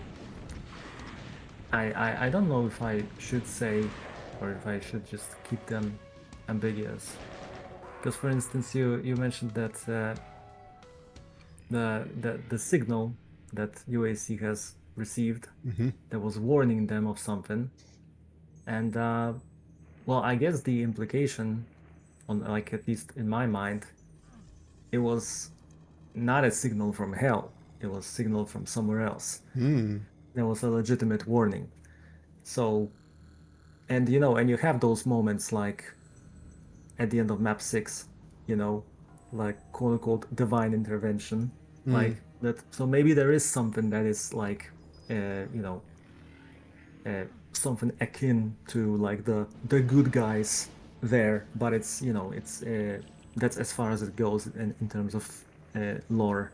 I'm not I haven't gotten far enough, with the what happens in gossip to actually. There's no point explaining all of this because it's not really relevant to, I mean, it's relevant to the overall cosmology, but it's not relevant to what's going on, what happens to the player. Oh, that's actually that I didn't think of that. That the signal could be from one of those other bubbles. Just by necessity, it kind of has to go through hell. Turns out, because we are separated by it, or something like that. That's yeah. That could be real. Maybe one of those bubbles could be like so advanced that they actually are. Maybe they have a solution, but they are warning others. Just the fact that they can send signals to other worlds through hell is already kind of indicative that they are on a completely different level than us. Maybe they do have a solution, and maybe they're just warning people so that they can hold out and not get completely destroyed until they come and rescue them. That would be a nice, hopeful note to end on, I guess. Yeah. That's cool. That's something I didn't consider, honestly. That's very And cool.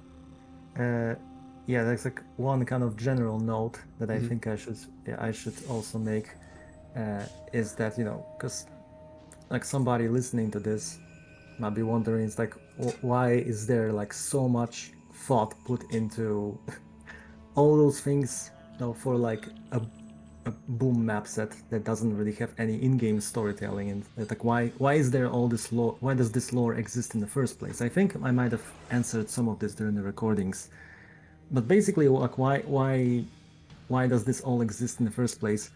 It's because I just kind of thought of it. Like I wasn't trying to like write a book about this. It was just something that as I was working on it, like those ideas for like potential like backstory and all that stuff was just coming to me. That's why I started writing it down.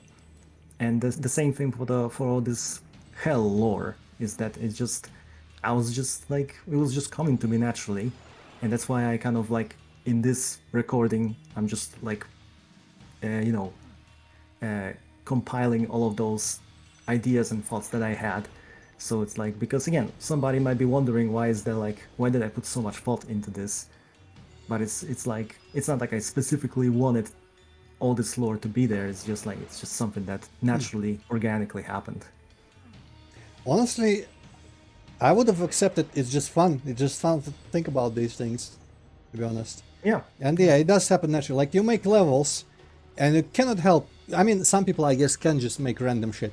But in my case, for example, and this is how I relate, I think, to what you said, is that no matter what I make, even like no matter how like outlandish the explanation is or how abstract it is, I cannot help but think of why everything that I make is like it is, and not necessarily like exactly how it came to be that way, but just like what are the circumstances or the rules or whatever that led to the thing I'm making being like this. And it just happens in the back of your mind when you're making it. Not necessarily, you're not like thinking, okay, why is this like this? I'm gonna have to construct this theory of everything in order to make coherent levels. No, it just like happens. You make stuff, and ideas of, oh hey, maybe this is like this because of that. They just come to you, and you're like, okay, and bit by bit, it starts forming like a picture, a whole picture. All right, that's that. Do we feel like we forgot to say something important? Do you have any lingering thoughts or things? I feel like we've done yeah, everything, but okay. yeah. I haven't elaborated on what I don't like about other people's hell levels. Oh yeah, yeah, yeah. So I guess it mostly applies to just hell episodes rather than individual levels. But one thing I always hate about hell episodes is when people just do not stay consistent with the theme. And by consistent, I don't mean that it's just red and lava everywhere, but when they like the atmosphere is broken. It's very subjective, so I don't know if I can really explain it much better than that. But suffice to say that I think the closest thing that I would say, like the one episode where one hell episode where I don't really have anything to complain about, is probably Sigil 1. That's like a hell episode where it's like, yeah, it stays pretty consistent with the atmosphere and the visuals, but especially in other custom map sets, I always feel like there's a couple of levels that are like really cool and hellish, and then suddenly there's a snow level or whatever, and it's like, why is that even in the hell episode? Or like just some calm. I don't know. I don't remember which project that was, but there was a hell episode, and suddenly there's like some soothing temple with a lot of blue water, and it's like, to me that just really breaks the atmosphere. Like um, I think that with hell episodes and hell levels also, it should really be focused on this kind of be as hellish as possible. I know this is a very broad statement, but this is kind of how I feel about it.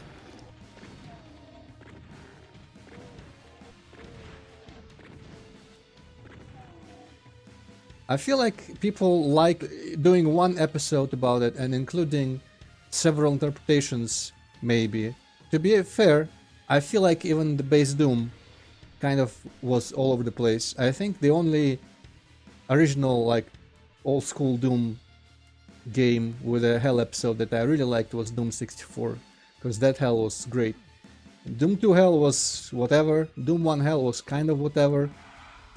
Sigil also is, I think atmosphere-wise, very brutal, and well, I mean difficulty-wise as well, but the atmosphere also. Do you feel like hell levels should just encompass the oppressive nature that one could put, like the hardest hell level, the hardest Doom levels should be the hell levels, and the hell episodes should be consistently very difficult and just not let up and not let you breathe and just challenge you the most? I don't think so. I mean, there's one example of this. I think I think it's Resurgence. It's like a soft sequel to Speed of Doom, and this is a megawatt, but it starts in hell. It's like the first episode is in hell, so by its nature, the hell levels are kind of not the hardest in the WoD. But I felt it was it was fine. I think it's mostly about atmosphere. The gameplay. I'm not really like. I don't think that hell levels need to be like super hard to feel oppressive. I guess it's like it's very difficult to explain, and I would like to say that basically it's like, if you want to know what I'm talking about, play hell levels in Gossip. that's basically the easiest way to put it. But going back to what you were saying about different interpretations, this is something that like I think I should clarify when I say those things about other people's hell levels. I do realize this is very subjective, because people can have all sorts of interpretations of hell and how to depict it. So again, this is not an objective complaint. This is just like that I personally don't like. I think that, if like just stick with this oppressive atmosphere. Again, very broad statement. I guess don't make levels that just completely do not fit the hell aesthetic. I've seen this a lot as well, where again, it's like suddenly there's a level that just feels completely out of place, and maybe it's because they just maybe that level was not supposed to be hell level, and they needed one more hell level or something. So yeah, that's open for discussion. I just wanted to briefly mention that this is it's hard for me to find a hell episode that I'm really satisfied with. But yeah, as far as the original games, well, Doom 2, let's not talk about the hell in Doom 2 because that I don't even know. I don't even want to go in that direction. Well, there is But Doom, Spirit World. That was pretty good.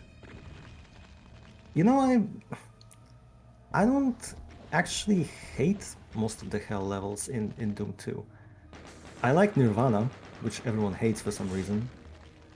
Honestly, I don't hate Yeah. any of the Doom 2 levels apart from I hate the two gimmick ones, the Barrels of Fun and Tricks and Traps, because back in the day I was all about like, oh, what's the next place I'm gonna be? And suddenly it's like a broad, like general abstract name for a level. I'm like, what? This is a disappointment. And I have a grudge against those two levels ever since. I don't hate the Chasm, and I don't hate any of the levels. And I feel like over time I I developed. like the chasm. Yeah, the chasm is great. I feel like over time I developed an appreciation for the abstractness of Doom 2 because I tied it with just Hell's influence, and the Hell episode is kind of like mixed with Earth as well, just a bit more Hell in the mix, and that makes it different and unique. Even though I don't like the sky of it, but you know, still cool. Yeah. So what were we gonna say about the original games then? Meeting Doom 2. So with Doom 1, I like Inferno as a hell episode, but you know, I could like nitpick some stuff about it, but I always feel kind of weird about nitpicking, you know, a game that basically started the whole thing, because it's like, I mean, I don't know how many people would do a better job with, you know, if you suddenly have this technology that is like way more advanced than anything before it as far as first-person shooters. Like, I think that's like this. I can't bring myself to really complain about a lot of stuff about in Doom 1, because that's like, you know, again, I don't know if I would have done a better job. Probably not. So You know, there is one thing that I think is fair to complain about, and it's the freaking flat entrance in the very first room in the very first level. That thing, I know they knew how to do it better and they just didn't. That thing sucks. And I think that's like my least favorite thing about Inferno. That freaking flat building. well, it's very hellish in many ways. Yeah, I experience untold torture when I look at it, so I guess it works.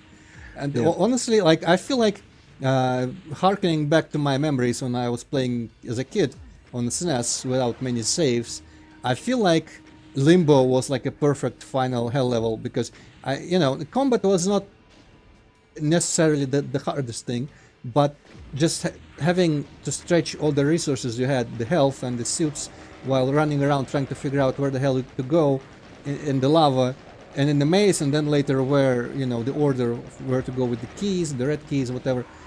I feel like that level just was atmosphere-wise very good to me as the last Inferno level, and I also like Slow of Despair just because it's like a little bit more natural.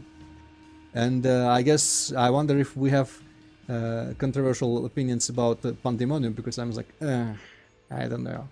I don't know I about. know you don't like the cathedral level, and I like Yeah. it a lot. Yeah. I mean, maybe if I replay it with an open mind, I would like the vibe. But I remember just never being able to actually grasp how the teleporters work or something. There was something annoying about it. But mostly it's just because it was a level cut from the SNES version, so I don't really have nostalgia for it, unlike many others. Honestly, like even House of Pain, I feel like it's kind of a weird mishmash level, but I have very vivid memories, especially of the very end with that like puzzle, quote unquote. It was very weird, not very hellish, but I still remember it fondly because that was a memorable moment because I was stuck there, and I love getting stuck in levels because that's how they become memorable. Yep. But yeah, I forget. What's your opinion? Have you played Doom 64? What's your opinion on Hell from Doom 64? Well, I like Doom 64 in general. The only thing I don't like about it is the sound design, because like it feels like every monster sounds the same, and it's just kind of tedious to listen to. But I haven't played it that much, honestly. But I don't think there's any. I mean, Doom 64 is definitely way more consistent with its hell. Yeah. I think most of Doom 64 is hell, isn't it? It's like only the first few levels are like Yeah, it's kind of like tech-based. two-thirds, maybe even more, I think, of it as hell. And mostly I feel like, there's last few levels with that burning sky from PlayStation Doom as well. but most of them are just like orange or purple skies with mountains, and you are in some temple all every time, and that's that's consistent. And I feel like they resemble Hexen or Heretic levels, and I always felt like Doomhell and Heretic for second episode and Hexen's like Wastelands. There was a lot of intermixing there in terms of atmosphere. I always felt like Doomhell could be like a fantasy hell, vibe wise, not lore wise, but vibe wise, it could work very well. But I don't know. So that's that. Anything else? Well, not on that topic, I guess. Well, what about other topics? Yeah, well, there's one thing I've been thinking about when you mentioned doing a post-mortem, and it's like if I have any like big regrets, like things that I probably could not just fix by just updating the levels, but that would require much more effort. Because the smaller things I've pretty much addressed, like 99% of them through updates. But yeah, so I've been thinking about it, and I would say that I am probably satisfied with I'm happy with all the levels, but if I were to pick one level that I think I would like, ideally it should have been a little bit different. And considering what I've heard, I probably most people. Well, I don't want to say most people. I know that some people will probably disagree with me. I wonder if you're going to disagree on that. But if I were to pick one, like the weakest link, I would say it's map 5. And let me explain why. So I'm always saying that map 5, the concept of the whole like making a hub in a single map slot, that was too big of an idea just for one level. Because honestly, when you think about it, this could have been just released as an episode, like just if we used GZ Doom or whatever, and just separated all the sectors and just made separate levels, like in Unloved or something. I think this would have worked better if it was a separate episode as opposed to one level. And I deliberately tried to make a hub level in one map slot. But in retrospect, I think that this was not the best idea for several reasons. Now, one reason is that it's like I've realized this when when I look at Unloved, but also stuff like Prey and System Shock 2, that when you have a hub system, or Hexen, when you have a hub system, it really helps when you actually have separate levels for different sections of the hub. Because then you kind of have this clear separation, like, oh, you're entering a new area, so that like changes the mindset a little bit. When it's all on one seamless level, then it's like you can play map 5 if essentially it's like this. You arrive in a lobby, there's this map that I made on the floor, and there are the symbols before like entrances and stuff like that, the symbols for the sectors. And ideally you look at all of this, and by the time you're in the lobby you realize, aha, there are like different sections, and it's probably a hub system. But if you don't realize that for one reason or another, then you are kind of screwed, because you will just be running around this level not really understanding like where to go, because it's designed like you get a key and then you have to use the key in a completely different place, because that makes sense when you think about it as a hub. But if you don't realize that this is a hub, then you may be hopelessly lost there and just looking everywhere for where to go. And so that's kind of the weakness of this level, that like once you get it, especially if you have like a full understanding of like, okay, these are the sectors, this is what I can do. If you understand it fully, then it's really fun. But like getting across for a new player that this is a hub level, it can cause problems. And there are some mistakes on my part as well. Like for instance, I was thinking that like maybe I should have made the entrances to like the transition parts between the main lobby and all the individual sectors. Like maybe I should have made like, you know, like in Doom 3, every level ends with an airlock and then you start with an airlock. So maybe it's something like an airlock but like slightly bigger, so that, and it would be the same for every transition point. So it would like maybe sell this idea that yeah, you're entering like a different part. Because in the final version it's like you just have a corridor and there's a lift, or there's a corridor and there's, I don't know, a staircase or whatever. And it's like it does kind of feel, it feels more natural, but from the gameplay perspective it may not be obvious that you are entering a new area of the base. So honestly, like if I were to do this again, if I were to just go back in time and do this level again, I'm thinking about something like Velapax, for instance. In Velapax, you also have gigantic levels that are very long, but in most Velapax levels, as far as I remember, you always have like the final door that requires all 6 keys. And that's like the objective for the level. You have to get all 6 keys. And so you have non-linearity because you have different sections and you can visit them like in different order or whatever. But you have this thing that like the 6 keys are kind of your progress bar, and so you know you're making progress when you're getting keys, and it's like it's a simple but a very good system. I think the bigger the level, the simpler the progression system is.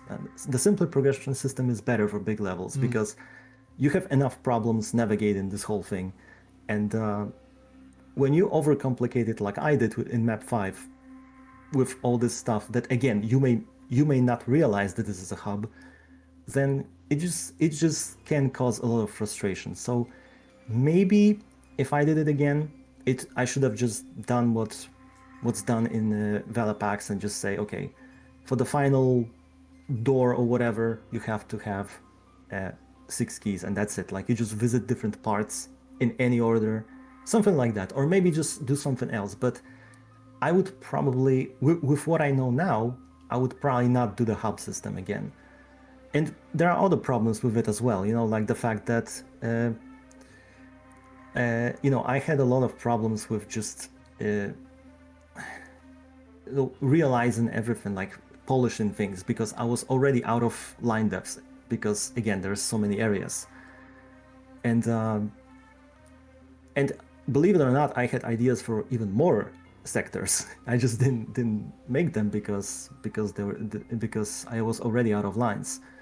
So yeah, it all comes back to the fact that it was too big of an idea for one map slot, and it either should have been a separate project with like, you know, just a hub system, or I should have ditched the hub system and just do some kind of a different kind of progression for this level. That's kind of like one thing that I wouldn't change it now because it's too late, but in retrospect, that was probably something I should not have done a hub system in map 5. That's what it comes down to. You know, when we were talking about examples from other games, and especially from Hexen, because that's the one I remember most, having played it, at first I was thinking maybe it was connected to the thing that I said. I think I said that even though, you know, there are subtle details in the sectors that are related to what sector it is, like you have some environmental kind of hints where you are, but I feel like if somehow you manage to stretch the stock textures so that every sector was visually very distinct, like color-wise, just like maybe one of them is fully tartan, one of them is just like brown, one of them is green, one of them is gray or whatever. I feel like that maybe would have helped differentiate the sectors more. But then I'm not sure that would have still helped instill the idea that it was a hub level in nature. I don't remember when you do something that opens the other sectors, which is not when it's not just collecting a key. is there like a icon on the floor relating to, hey, now this is open? How did I learn? Or is it just naturally like leading you to the new place? Or is it just always keys or event? It's always keys or event, and when you press the switch for the vent, there are symbols for, like, engineering 1 and research 2. So you have those two symbols next to the switch, which should at least hint that, like, okay, those two sectors are affected. And of course, I did my best to do things like, for instance, I always, whenever you enter one of the sectors for the first time, or one of the 3 sectors that have, the research, operations, or engineering, I always lock you down in that sector so that it only opens back up once you do what you're supposed to do. So it's like engineering opens up once you get the red skull key. The research one opens up once you get the yellow key card. So it's like I try to do something to, like, at least keep you in a place where you're supposed to achieve something. But again, like, I can say a lot about how this could have been better, but this is all like it would require essentially just redesigning this entire level, because I would have to cut things, I would have to, like, downscale certain parts, and again, lots of options, but there would be a very considerable effort to do this. All right, I think this is good. I'm very satisfied. Like, I learned a lot of cool things, and I feel like I've had my questions answered.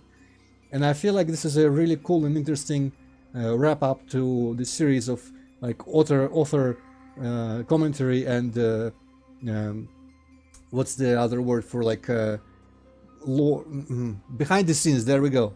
Behind the scenes information about how your mind was working making this, and what you wanted to do, what you intended to do, why you did some things and whatnot. Basically, cool, nice. I liked it, and I feel like this is a very interesting. This is a. I'm gonna feel good about editing and uploading this video, because I feel like this is valuable, as for anyone who has played Gossip and is a little bit interested in how the author's mind works. This has had a lot of cool insights. So yeah, that was that. That's it, I guess. Let's say our goodbyes so that I can wrap up the video naturally and not have to use a quote from in the middle that just sounds like it said goodbye. Like, instead I would put no, I will never make another Doom level ever again, and it fades out. Yeah, just to end it on a happy note. It's like, yeah, it all ends here. All right, well, yeah, goodbye everyone. Hope you had fun listening. We've got fun doing it. Tajdan hopefully had fun mapping and watching people and talking with me about this stuff. Say your piece, and we'll end there. Yeah, thank you for watching. Hopefully that was informative for anyone who liked the project, because it was a lot of work over a very long period of time. So hopefully that's gonna be like a nice wrap up for anyone who played it. Yep, there we go. And man, I just want to add something. I do feel like by making this series of author commentaries, this is now the most finished, the most complete Doom projects that I've ever seen, because every project could use a set of author commentary. Anyway, yeah, goodbye. Goodbye.